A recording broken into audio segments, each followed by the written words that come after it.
अगर कश्मीर के लिए कोई मुसीबत बनी है वो उस दिन बनी है जिस दिन नेशनल कॉन्फ्रेंस बनी हुई है। जिस दिन उन्होंने मुस्लिम कॉन्फ्रेंस को नेशनल कॉन्फ्रेंस में कन्वर्ट किया, महराज मलिक को क्या कहेंगे हम, उसका कदर ही नहीं है उतना कि मुफ्ती साहब के बारे में बात करें।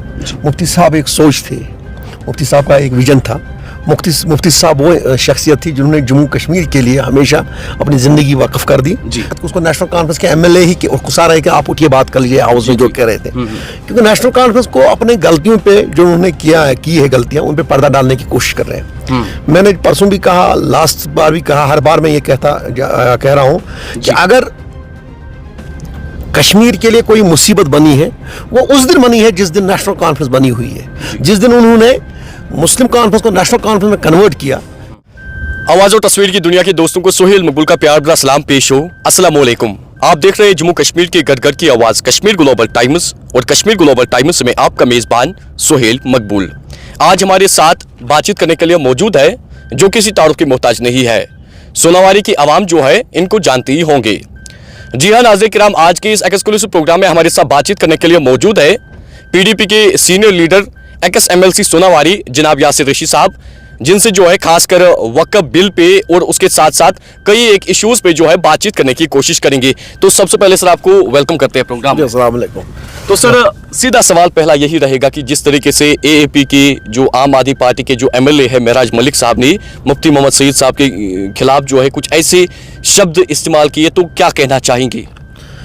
वो उसकी दिमागी खराबी है, उसमें तो ज़्यादा कह नहीं सकेंगे। और दूसरा, महराज मलिक को क्या कहेंगे हम, उसका कदर ही नहीं है उतना कि मुफ्ती साहब के बारे में बात करें।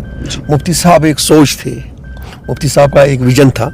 मुफ्ती साहब वो शख्सियत थी जिन्होंने जम्मू कश्मीर के लिए हमेशा अपनी ज़िंदगी वक्फ कर दी। जिन्होंने इक़्तिदार से बढ़कर ये सोचा था हमेशा कि कश्मीर को जिस मुसीबत में ये फंसी हुई है, इस परेशानी में फंसी हुई है, आपने देखा उस वक्त उसको नेशनल कॉन्फ्रेंस के एमएलए ही गुस्सा रहे कि आप उठिए बात कर लीजिए हाउस में, जो कह रहे थे। क्योंकि नेशनल कॉन्फ्रेंस को अपने गलतियों पे जो उन्होंने की है गलतियां, उन पे पर्दा डालने की कोशिश कर रहे हैं। मैंने परसों भी कहा, लास्ट बार भी कहा, हर बार मैं ये कह रहा हूं कि अगर कश्मीर के लिए कोई मुसीबत बनी है वो उस दिन बनी है जिस दिन नेशनल कॉन्फ्रेंस बनी हुई है। जिस दिन उन्होंने मुस्लिम कॉन्फ्रेंस को नेशनल कॉन्फ्रेंस में कन्वर्ट किया, जिस दिन शेख साहब को उन्होंने कश्मीरियों ने लीडर चुना, तो कश्मीरियों के लिए मुसीबत की पहाड़ टूट पड़ी और उस मुसीबत में फंसे हुए हैं। तो उसी को ये पर्दा डालने के लिए ऐसे लोगों को उकसा रहे हैं। मेरा मामला यही मैं कह रहा हूँ, कश्मीरियों लोगों को एक बदकिस्मती है, उन्होंने हमेशा उस जमात को, इसमें देखिए अगर हम कहेंगे ये लोगों को भी सोचना चाहिए। जब जब उन्होंने नेशनल कॉन्फ्रेंस को इक़्तिदार दिया, जब जब उन्होंने उनको कुर्सी दी, जब जब उन्होंने उनको पावर दिया, तब तक नेशनल कॉन्फ्रेंस ने सौदा किया। 47 में शेख साहब को दिया तो उन्होंने इलाहा किया, 75 में दे दिया तो उन्होंने सील डाल दी। सारा जितना भी हमसे छीना गया था, हमारा प्राइम मिनिस्टर लिया गया था, सदर रियासत लिया गया था, तो शेख साहब ने उसको ये कि 96 में दी उनको, फिर उनको इक़्तिदार दिया, कुर्सियां ज्यादा दी। तो आपका साहब यही कहना है कि आज के हालात जिस तरीके से है, चाहे असेंबली में हो रहे हैं, चाहे लोगों पे हो रहे हैं, आज फिर उन्होंने कर दिया उनको। तो आप देख लीजिए वक्फ बिल पे क्या किया उन्होंने। नेशनल कॉन्फ्रेंस को हमेशा रहा है कि हम कैसे हिंदुत्व को बेल आउट कर दें, हिंदुइज्म को कैसे बेल आउट कर दें।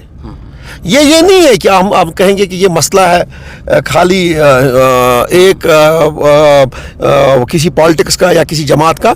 ये पूरे मुसलमानों के लिए जो है नेशनल कॉन्फ्रेंस मुसीबत बनी हुई है, पूरे हिंदुस्तान के मुसलमानों को, क्योंकि ये एक स्टेट ऐसी थी जो मुस्लिम मेजॉरिटी स्टेट थी। हम तो बात कर रहे हैं, ऐसा नहीं कि हमारी पार्टी, हमारी लीडर और हम सब इस पे तो बात करेंगे क्योंकि हमें बात करनी भी है।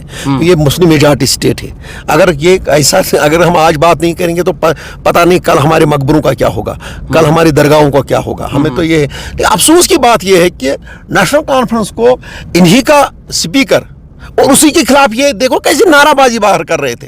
यार अगर आप लोग ऐसे हो तो फिर तो बिल लाई थी पीडीपी ने और बाकी मेंबरान ने स्पीकर को ये करने के लिए, वो करने के लिए तो किया। तो इनके वोट से तो स्पीकर चुना हुआ है, इनके वोट से तो स्पीकर बना हुआ है। तो उमर साहब इतनी अहम बिल थी तो वो कहीं टहल रहे थे, वो कहते थे वो उसी मिनिस्टर के साथ टहल रहे थे जिसने ये बिल वहां पर प्रोड्यूस की थी पार्लियामेंट में। तो इसलिए हम ये जब कहेंगे तो नेशनल कॉन्फ्रेंस एक मुसीबत बनी हुई है कश्मीरियों के लिए हमेशा। चाहे किसी चीज पे भी इन्होंने, चाहे जमात इस्लामी को जब एक उन्होंने रिलीजियस की बात की तो उनके घर जला दिए गए, उनके स्कूल जलाए गए।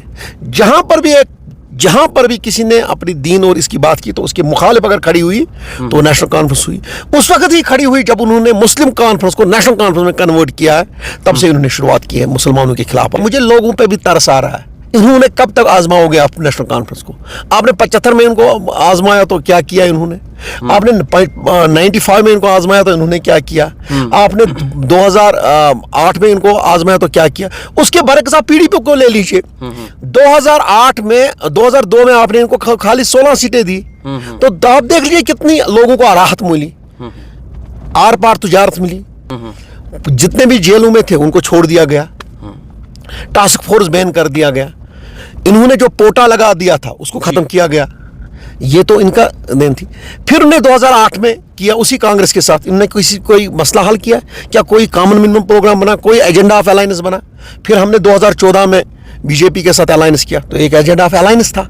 ऐसे ही नहीं थे वो इख्तिदार के लिए, वो इनकी तरह कुर्सी के लिए नहीं था, उसमें एक सोच थी, उसमें ये था। महराज मलिक ने भी यही बताया कि खासकर आज के जो हालात है, इन हालात का जिम्मेदार जो है पीडीपी है। आप बता दीजिए कैसे पीडीपी है? हालात तो इससे पहले महराज मलिक देखो, महराज मलिक अगर उसको, मैं वही तो कह रहा हूँ ना आपको, देखिए हमें सोचने की जरूरत है। ये जब बनी थी बीजेपी को मेजॉरिटी मिली थी, ये महबूबा मुफ्ती या मुफ्ती मोहम्मद सईद ने पास नहीं किया कि वहां पर बिल, उन्होंने जब ये राष्ट्रपति राय से हुआ, मुझे बता दीजिए नहीं करते तो तब भी वो कर पाते। 3 स्टेट्स ने जो हिंदुस्तान में है उन्होंने तो वक्फ की बिल पास की और ये मुस्लिम मेजॉरिटी से रेजोल्यूशन पास किया, तो यहाँ से नहीं हुई। तो इसलिए हमें, मुझे नहीं है, मैं आप जाती तौर पर कहूँ, हम अपने लोगों पे सोच पे तरस आ रहा है कि नेशनल कॉन्फ्रेंस कितनी बेवकूफ़ हमें बनाते आ रही है पिछले 70 सालों से, और हम बेवकूफ़ बनते आ जा रहे हैं। कभी ना कभी उनने वो सब्ज़ झंडा दिखा दिया, कभी उनने वो नमक दिखा दिया, कभी कहा कि बीजेपी आएगी, कभी कहा वो आएगा, कभी और काम इन्होंने हमेशा दिल्ली का कर दिया, आसान कर दिया। और दिल्ली का नहीं, मैं कहता हूँ हिंदुत्व का काम इन्होंने हमेशा आसान कर दिया। जिस दिन ने मुस्लिम कॉन्फ्रेंस को दफना के नेशनल कॉन्फ्रेंस बना दी, तब से इनकी शुरुआत है। अब अगर बड़े बोल तो मैं बात करूँ तो शेख साहब किसी बड़े खेल के हिस्से थे और बड़े काम के हिस्से थे। चलिए सर, वक्त देने के लिए, बात करने के लिए जो है बहुत बहुत शुक्रिया। तो हमारे साथ बातचीत कर रहे थे पीडीपी के सीनियर लीडर यासिर रशीद साहब, जिन्होंने वक्फ अमेंडमेंट बिल पे और उसके साथ साथ कई इश्यूज पे जो है बातचीत की और नेशनल कॉन्फ्रेंस को बाकायदा तौर पर इसमें तनकीद का निशाना बनाया। तो इस स्पेशल रिपोर्ट में इतना ही। दीजिए अपने मेजबान सुहेल मकबूल को इजाजत। खुदा हाफिज।